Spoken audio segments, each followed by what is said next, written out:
Let's bring in CNN senior military analyst, retired Admiral James Stavridis. He's a former NATO Supreme Allied Commander. Great to have you on. We heard from Brian there in terms of the MOP bomb, the bunker buster bomb here, that is in really the focus of all discussion, and whether or not Donald Trump will use this weapon that is uniquely in America's hands. Yes, it has not been tested in a combat situation, but according to Axios' Barak Ravid, he spoke to a former U.S. official who told him that this bunker buster was tested twice by the U.S. military in 2024 and went on to say, quote, "It will work." Give us your take on the accuracy of this weapon and whether you agree with that assessment that it will work in this scenario. First, there are no certainties in war, and there are so many different factors that could come into play.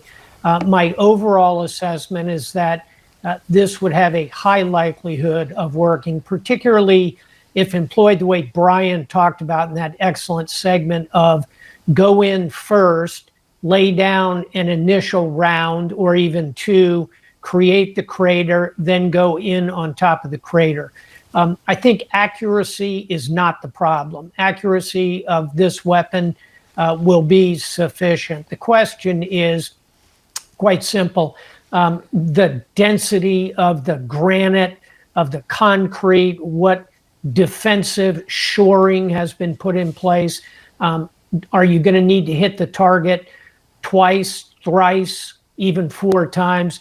But we have sufficient inventory. We have a lot of these B-2 bombers, I think 20 of them roughly. One is inoperative at the moment.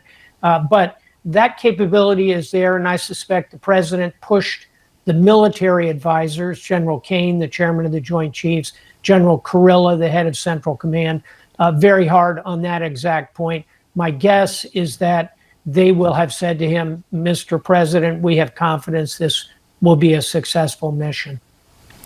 And just in terms of how Iran will retaliate once these bunker buster bombs are used, I mean, obviously they will have to retaliate in some way, shape or form. A lot of people have been talking about U.S. military assets in the region possibly being threatened as a result. But even beyond that, I mean, beyond the sort of obvious U.S. military targets in the region, how else could Iran retaliate? 3 things come immediately to mind. The first and most concerning in economic terms would be if they chose to close the Strait of Hormuz. 20 to 25% of the world's energy flows through it. They could close it, at least for a period of months, by sinking old merchant ships, creating blockade conditions in the strait itself. They could also put mines in the water, which would require mine clearance by the coalition navies. So that would be one real concern. Secondly, cyber. Iran has a fairly good cyber capability, not as good as Israel, not as good as the US or China or Russia, but probably in the top 5, maybe the top 10. So they could attempt some kind of cyber attacks against US forces. And then third, targeted assassinations that I think would probably not go against hardened military sites, but go after, for example, American business people who are moving about Dubai, UAE, Bahrain, Kuwait. All of these regions, I think, are potential targets.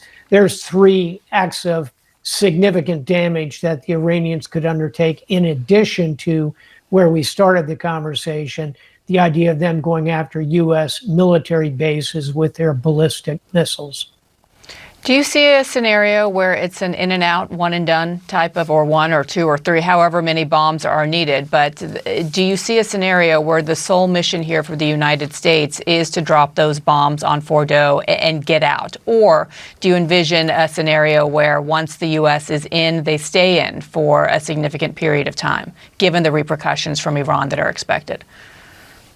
Yeah, unfortunately, history generally shows us that when we decide we're going to do a one and done kind of mission, and we do it, and then in this case, the Iranians retaliate, well, what's our response when American businessmen are shot down in the streets of Dubai, when the Strait of Hormuz is closed, when there's a massive cyber attack? What do?